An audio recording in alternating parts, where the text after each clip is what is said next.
Welcome to the XRS Elite Roll-Up Door Installation Guide. This video is provided as a supplement to the install guide. Please read all instructions prior to beginning installation. Use caution. Improper installation of door can cause severe injury or death. Step 1. Measure door opening and floor-to-ceiling height. The door tracks have been pre-cut at the factory to match the ceiling measurements given to us at the time of order. Do not cut tracks without consulting the factory first. If tracks will not fit or you feel they need to be cut, please call tech support before proceeding. Step 2. Unpack the hardware. Unpack door and all hardware. Confirm all parts listed in the parts list have been included. Step 3. Determine left-hand and right-hand tracks. The left-hand track will have the bearing plate at the top and the weather seal pointed to the right towards the center of the door opening. The right-hand track will have the bearing plate at the top and the weather seal pointed towards the left towards the center of the door opening. For each track, the fastening portion of the track with the pre-drilled holes will be pointing away from the door opening. Step 4. Mount left-hand track. Place track against the wall so that the reset bracket is against the inside of the door jamb and the brush seal is pointed towards the center of the opening. Level the track and mount the door jamb at the midpoint of the track using only one anchor at this time. The remaining anchors will be used in a later step.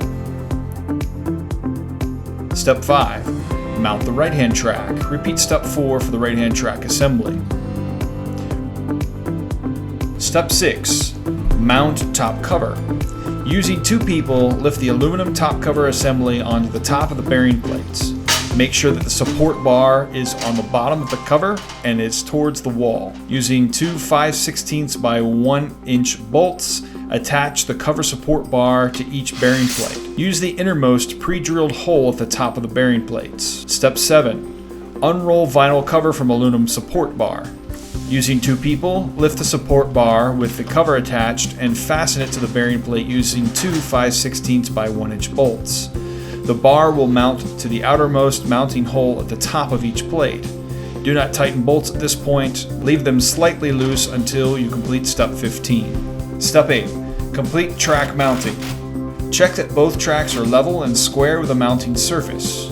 Complete the mounting of the track by fastening the track to the wall with the remaining pre-drilled holes in both the track and bearing plates. Step 9. Install door assembly. Lift the vinyl cover on top of the door assembly so it is not in the way.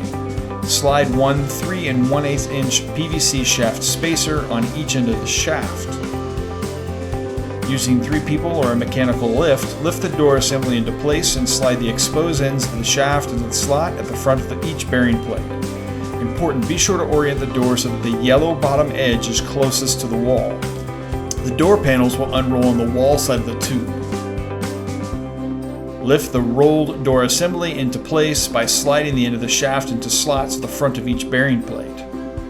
Do not remove the ropes from the door assembly yet. The door needs to remain rolled up until a later step. Step 10. Install bearings. Slide bearing onto shaft. Lift the shaft slightly to align the bearing mounting holes with the pre-installed 3/8 inch bolts. Slide the bearing onto the mounting bolts until it is against the retaining nut. Use 2 3/8 inch lock washers and 2 3/8 inch nuts to fasten the bearing to the bearing plate. Repeat the previous steps for the opposite side of the door.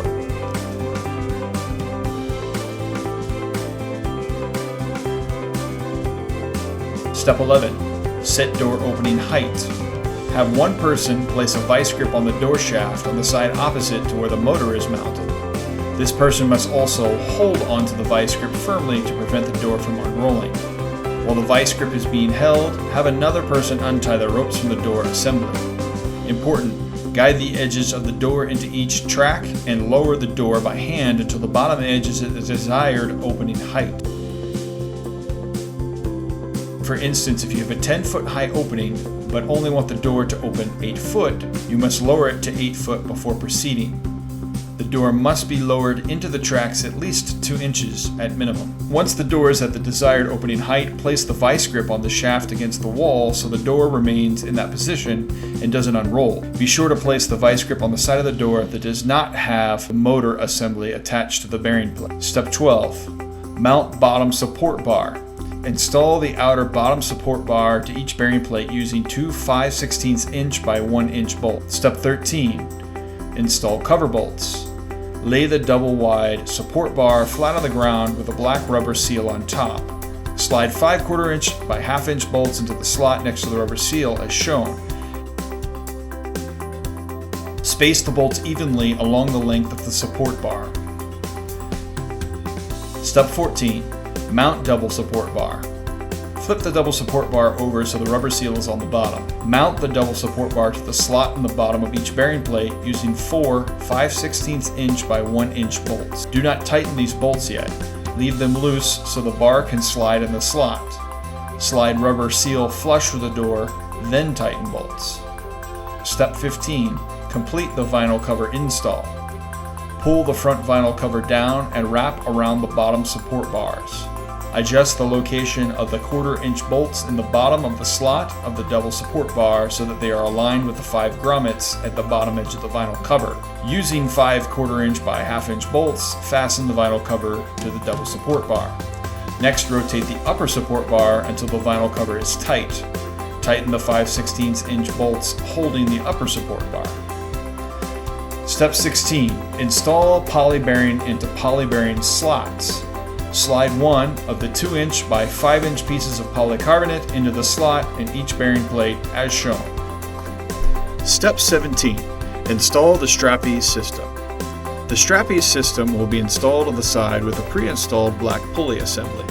Begin by sliding one winding hub onto the shaft. Note that the set screws on the winding hub are offset from center. Be sure to slide the hub on the shaft so the set screws are closest to the bearing. Next, slide one of the 8 inch guide discs on the shaft against the winding hub. The J-shaped slot in the disc should be pointed away from the wall as shown. Next, slide the black start space on the shaft against the guide disc. Slide the other guide disc on the shaft against the start space. Note the J slots in each disc should be away from the wall and parallel. Finally, slide the other winding hub on the shaft against the guide disc. Position the hub so that the set screws are away from the guide disc. Step 18. Install the strap pin. Rotate all the parts installed in step 17 so the single 1/4 inch hole running through each part is aligned. Insert the 1/4 inch strap pin into the single 1/4 inch hole at the outer winding hub and slide it through the entire strap ease assembly so approximately 1/4 inch of the pin is sticking out towards the bearing. Once the strap pin is in place, hand tighten set screws on each winding hub so that they are directly above the pin. Note, leave the other 2 set screws on each hub loose. Step 19. Install strap. Unroll the plastic coated strap and guide it into position by running it behind the smaller strap pulley and then around the shaft. Position it on the black plastic start spacer between the 2 guide discs.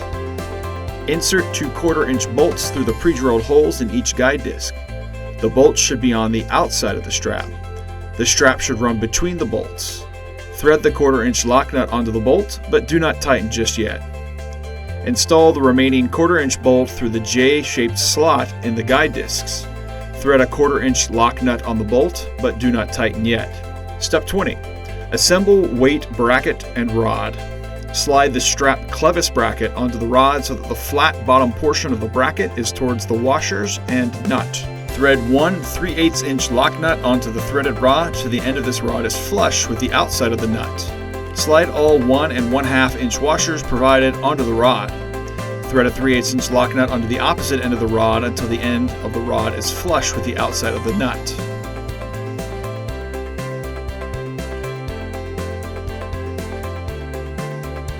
Make sure the strap doesn't have any twists in it and the sewn splice of the strap is about 8 inches above the bottom. Place a strap spool on the loop of the strap. Align the strap spool with the 2 top holes in the strap clevis bracket.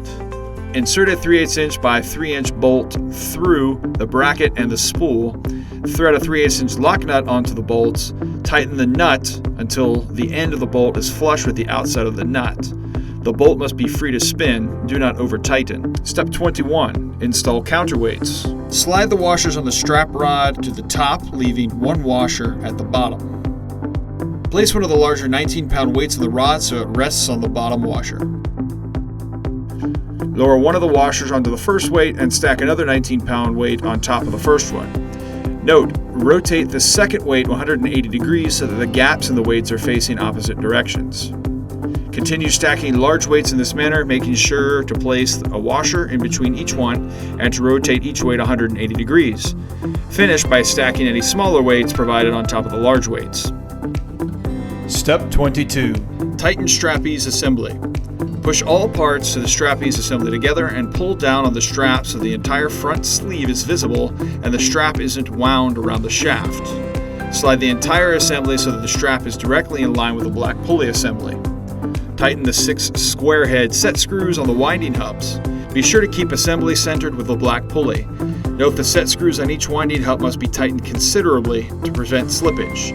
Improper tightening of these bolts can cause the weights to fall, resulting in injury and/or damage to the door assembly. Finally, tighten the 2/4 inch bolts running through the pre-drilled holes until they're snug. Do not over-tighten. Partially tighten the 1/4 inch bolt running through the J-slot. Do not over-tighten this bolt. This bolt must be allowed to slide in the slot. Once the strapeze assembly has been tightened, you can remove the vice grip from the shaft. Next, using the small tube of grease provided, grease the entire strap from top to bottom.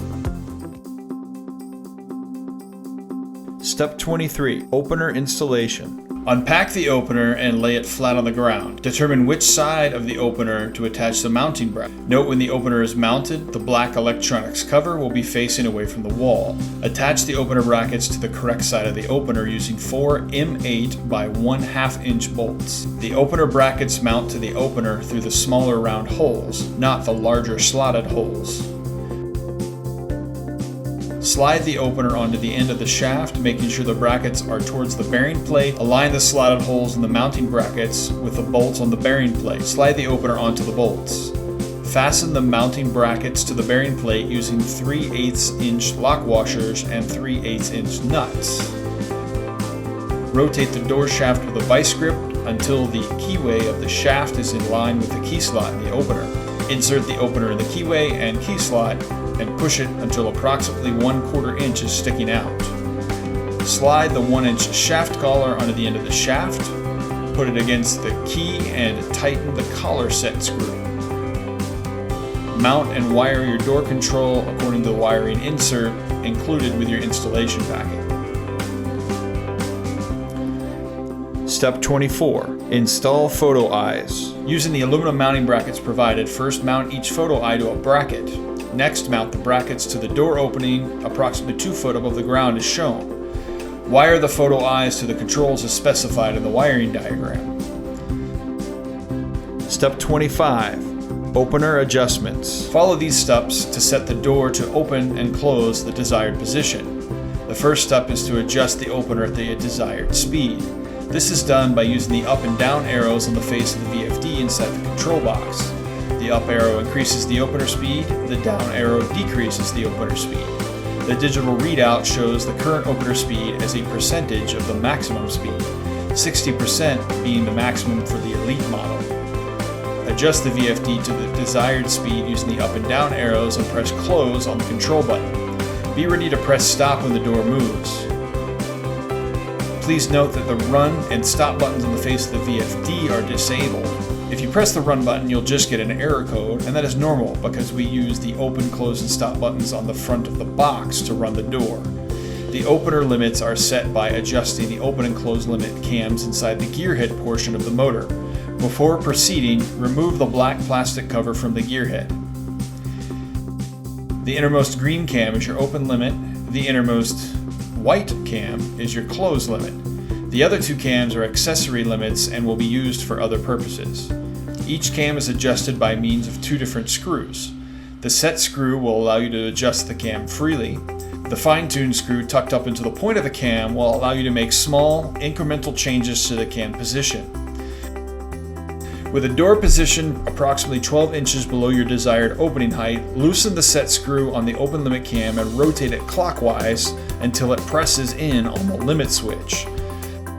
Close the door and stop the door approximately 12 inches above the floor. Loosen the set screw on the close limit cam and rotate it counterclockwise until it pushes in on its limit switch. Depending on the speed you have chosen for the opener, you may have to fine-tune adjust the limit cams. This is due to the coasting nature of the opener. Run the door open and closed and adjust the fine-tuning screw on each cam until the door stops at the desired open and closed positions. The fine-tuned screw will rotate the cam as you rotate it with the Allen wrench. This is ideal to make small adjustments in the door position. Important: once the opener limits have been set, any adjustment to the opener speed will require that you adjust the opener limits as well. Step 26. Guide tube install. Close the door so the weights are raised. Slide the PVC guide tube around the weight stack and slide the tube upward so the weights are contained in the tube and the tube is standing vertically. Drill a 1/4-inch hole in the face of the door track and install the guide tube bracket as shown using a 1/4-inch bolt and nut. Be sure to insert the bolt so that the nut is on the outside of the track. Step 27. Motor cover install. Thread a 3/8-inch nut onto the 2 outer mounting bolts located on the motor side bearing plate. Remove the front panel of the motor cover. Lift the motor cover up and around the motor and align the slots in the mounting bracket with the mounting bolts that you threaded the nut onto. Push the motor cover onto the bolts until it is snug against the wall. Level the motor cover and fasten the mounting bracket to the mounting bolts using a large 1 1/2-inch washer, a 3/8-inch lock washer, and 3/8-inch nut. Reinstall the front panel on the motor cover. Step 28. Strap-ease cover install. Lift the strap-ease cover up and around the strap-ease assembly. Align the slots in the mounting bracket with pre-installed bolts on the door bearing plate. Slide the strap-ease cover onto the mounting bolts until the front of the strap-ease cover is flush with the front of the door assembly. Reach inside the strap-ease cover and fasten the mounting bracket to the mounting bolts using a large 1 1/2-inch washer, a 3/8-inch lock washer, and a 3/8-inch nut. Level the strap-ease cover and tighten the nuts. Reinstall the front panel.